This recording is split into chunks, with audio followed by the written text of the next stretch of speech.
Okay, welcome everybody.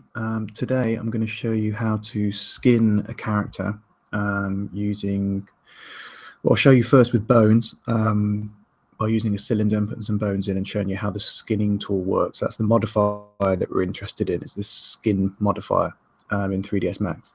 So very quickly I can show you how this works on a standard cylinder. So if I just draw out in the front viewport, the top viewport.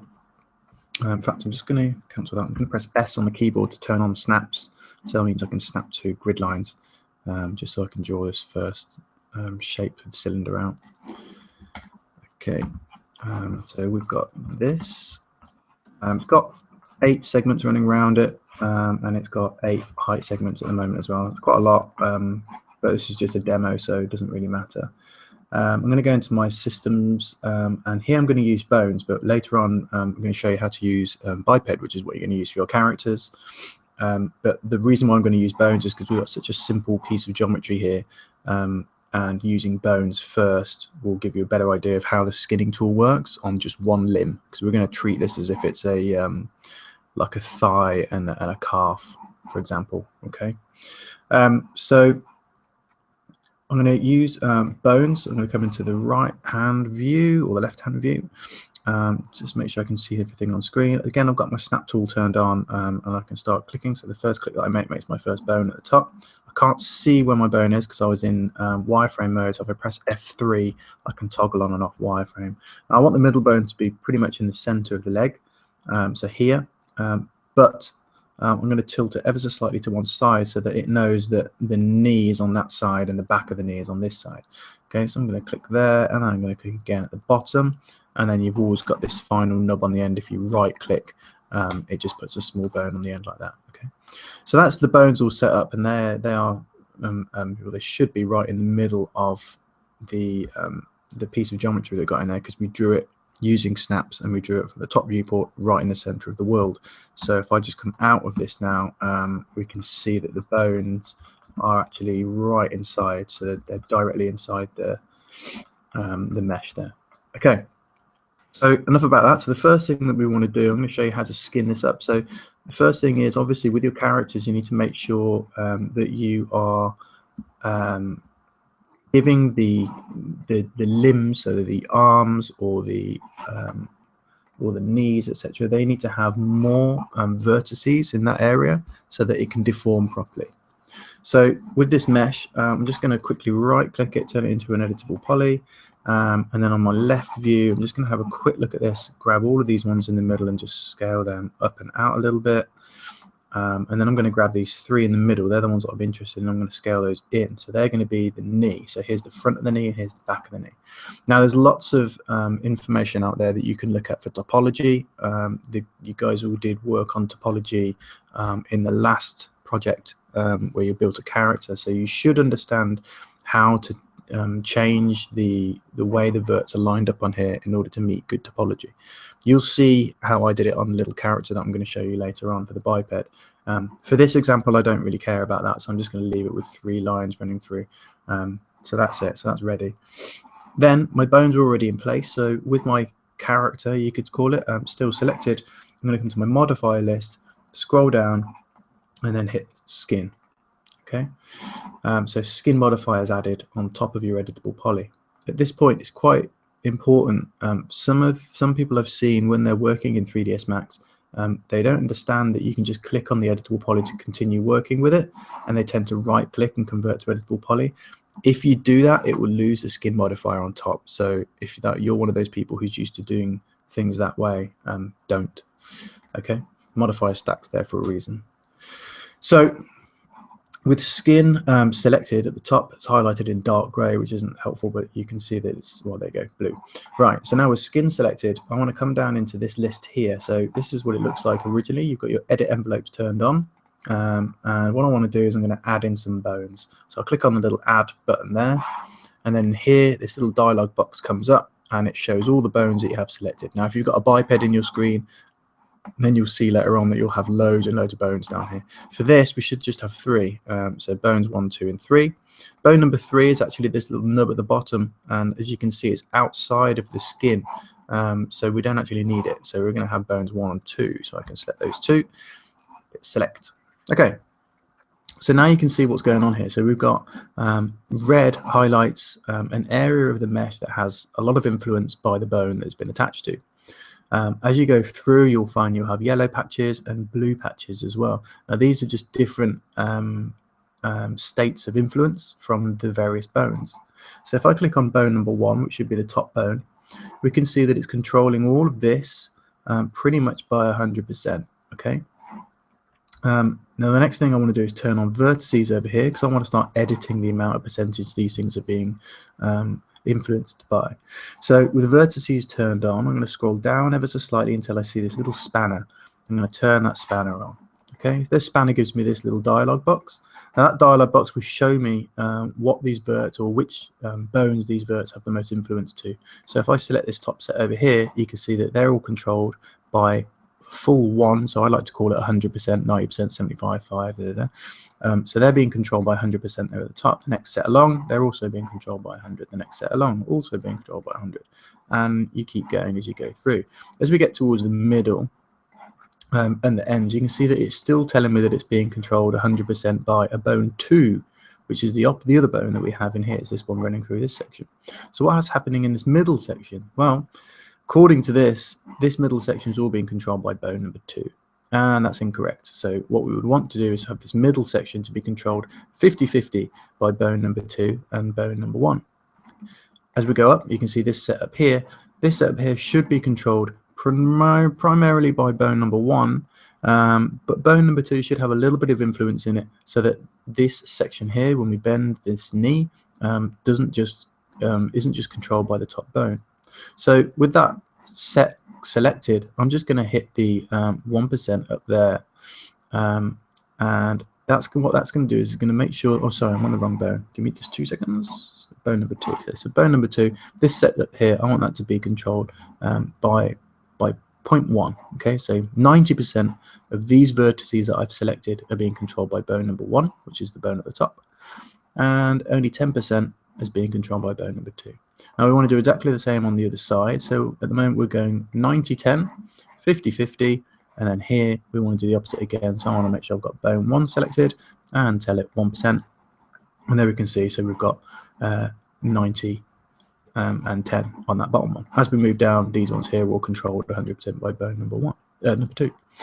Right, so I think we've done that greatly. So if I just turn off edit envelopes, grab this bottom piece here and then start bending it, you can see that we've actually done quite a nice job of allowing those bits to bend.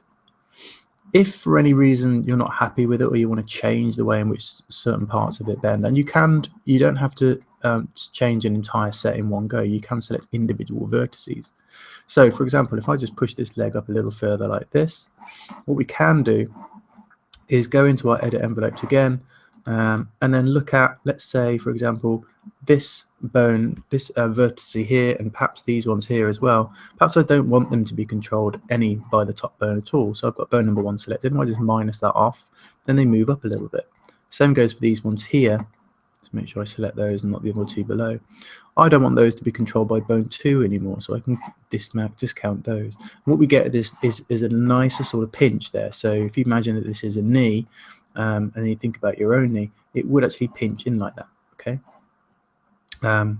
So that's it, working on obviously a really super simple mesh that is resembling a leg. Okay, so what happens when we start using biped, etc.? So I'm going to just delete what I have on screen in a moment.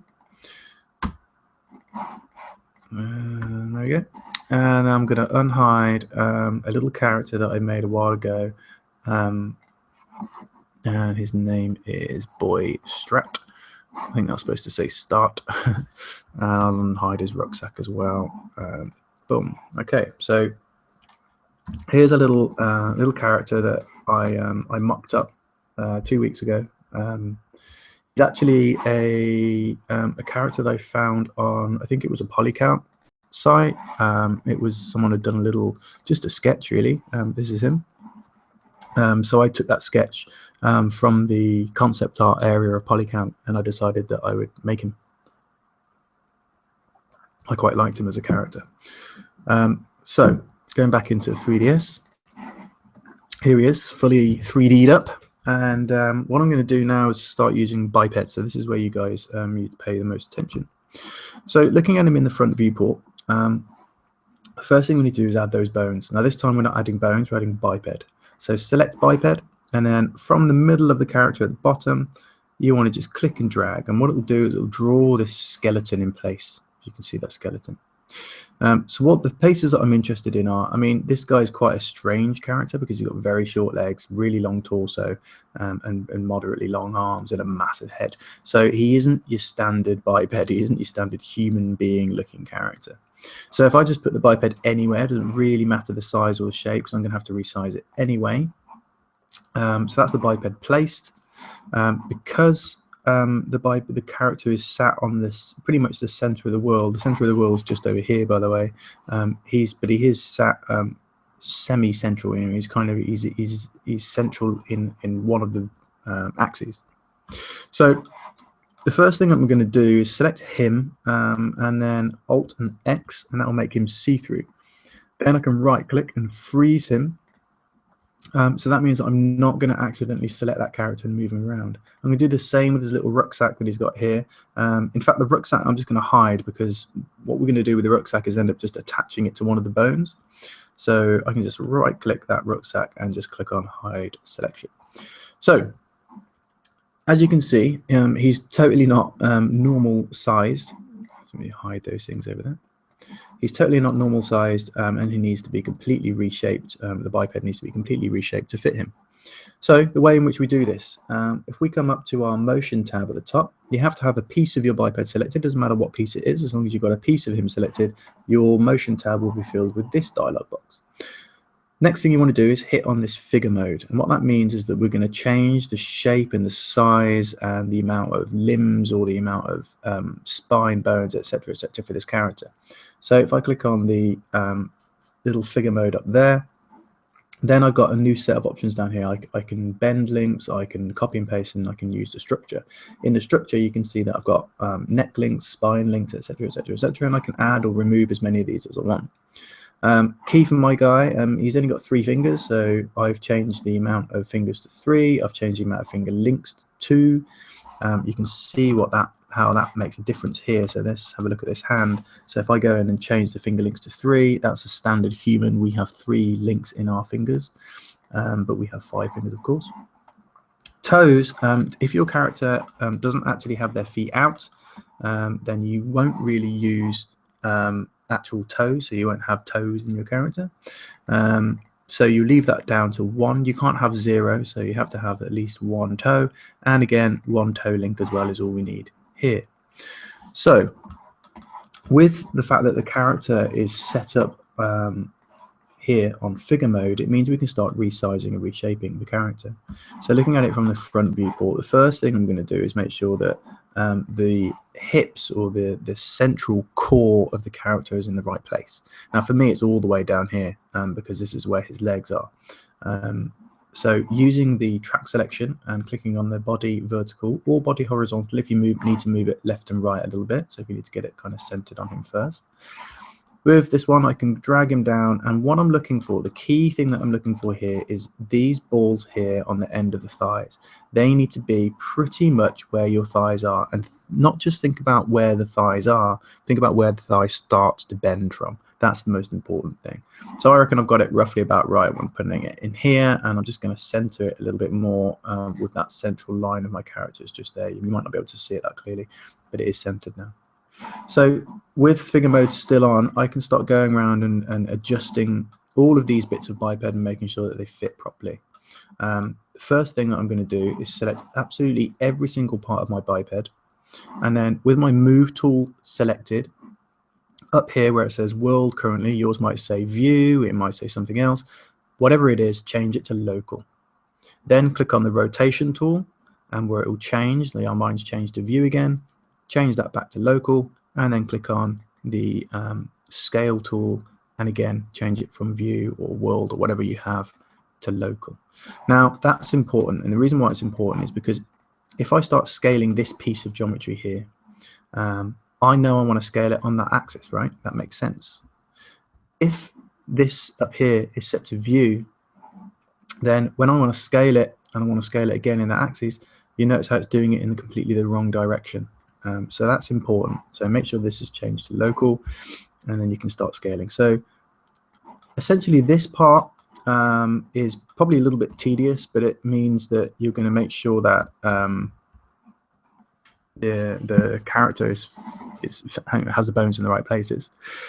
So you need to start resizing everything. Now make sure when you're doing all of this, figure mode needs to still be on. So I'm going to resize these things up here. Here I can see my knees are literally just there and there, so you can see roughly where they are. So what I want is for those bits of my character to fill that out completely. So I want the middle of these balls to be roughly where the middle of the knees are, and then I can select the shins, shift them all the way up, and then I want to select my feet, and obviously I want to shrink those right down because he's got quite small feet.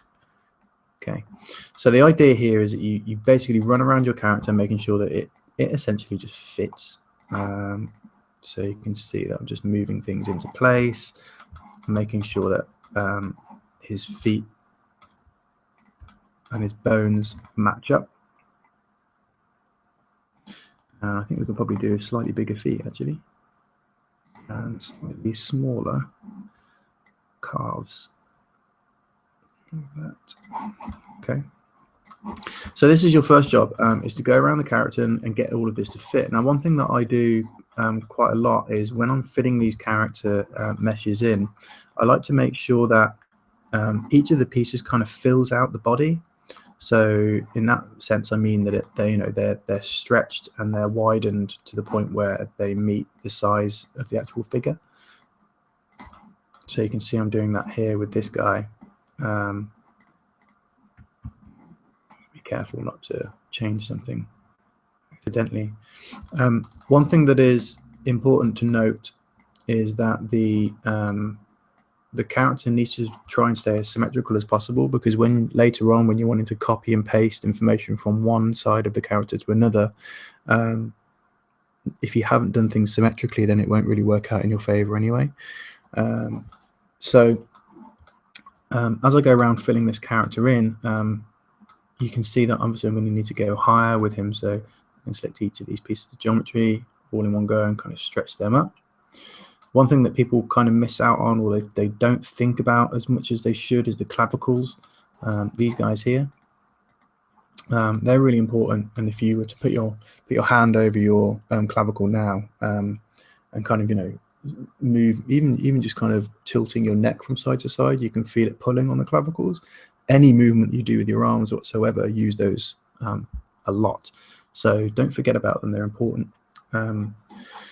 Here's an example of how we can kind of have both sides acting at the same time. If you have one piece selected, so if I had, say, this arm selected, I don't want to resize it. If I have it selected, and then I click on this little option over here, it says symmetrical. What it will do is it will select the other arm for me, and that means that whatever I do to this one, it'll do exactly the opposite to the other one. So I want the arms to come pretty much straight like that, and then I can go and grab my clavicles. Okay, again, I'll just pick one, and then I'll use this tool over here, so it means I can resize them. Key with these clavicles here are that you have it so that this part of the mesh, so it's this round ball here, that's the most important piece. So we want it kind of towards the end of the shoulder blade. People always tend to leave this section or start their arms like up here. If you do that, you'll have a whole world of problems where when you move that arm and you start rotating the arm, it's going to want to rotate all of this stuff around here. Okay. I'm not sure why we've just had a bit of a skits out there. I think 3ds Max has just gone a bit mental on me this there. Okay, so what I have got, so essentially you can see what's going on here in filling the character out. I'm not sure why I've had a bit of a weird error here with 3ds Max, but what I have done is got one that I can show you that I made earlier. So if I just delete this guy, unfreeze all, and delete that as well, I'm going to unhide everything else that I have in this scene. So unhide all, get rid of that backpack. Okay, So over here, you can see that I've basically managed to fill the character out. So if I make him see-through again, this is essentially where we were a minute ago. I'm just going to hide that backpack again as well. So you can see that what I've done is I've filled him out. So I've managed to get the feet in place. I've got the torso in place. You can see that my torsos slightly change in shape as they go up. This one's smaller than these ones. You can see, as I said before, that I've got my balls not up over here. They have to be down there somewhere. So that helps when you're rotating the arms. You notice that, yes, two things. My mesh has got these 3 slices running through it, which means it's going to be able to deform properly when the bone tries to bend this bit. But also you can see that the bone is actually sat pretty much right in the center, so where this bone's going to start rotating or pivoting from is right where it should be. So let me just show you quickly a little bit of that copy and paste that you can do. So imagine that you haven't done the other arm at all, and you're still working on this one. You're kind of resizing things and you're making this bigger, and you're saying, well, actually, these 2 here should be a little bit smaller or whatever, right? So you've done everything you wanted to do on this side. Just for visual, I'm going to make this one really big like that so that you can see how the copy and paste works. So we'll have a look at the other hand at the same time. Right. So what you want to do, obviously we're still in figure mode, you go to the copy and paste option here. Now this is if you want to copy bone information from one side to the other. So essentially what I suggest you do is fill the character out with all the bones, but only if you've got hands and fingers and things like that, just do one side. And then you can use this little trick here to do the other side for you. So having the hand and the rest of the pieces that are attached to that hand selected, and that's easy to select by just double clicking whichever icon you want, and the other bones that are childed to that parent will go with it. So as an example, if I double click on this hand, it selects all of the bones that are attached to it. Okay, if I double click on this forearm, then it selects the hand and all the things that are attached to it. Okay, so that makes sense. So have the piece that you want to copy, have the pieces that you want to copy selected. Come into your copy and paste, and then in here you won't see any of this stuff that you're seeing at the moment because this character has been worked on before. So what you'll have to do is click on Create Collection, which will make this a nice little white box in here. Then you click on Copy Posture, and you can see that it gives you a little visual of what it is that you're copying. So I can see I'm copying a hand and some fingers. Then over here I can click on Paste Posture Opposite. Now when I click this, keep an eye on this green hand over there, and it should jump in size to match that one. There we go. Okay, so you can see how that works. So copy and paste is great, and it is really, really good for if you've got characters that are very human-like, you have lots of bends and joints in their fingers, and you've spent ages getting them into position. Okay, copy and paste works really well. All right, so that concludes part 1 of skinning a character. I'm going to stop this one here, and then I'm going to start a second tutorial which shows you how to actually use a skin modifier in terms of a biped. Okay.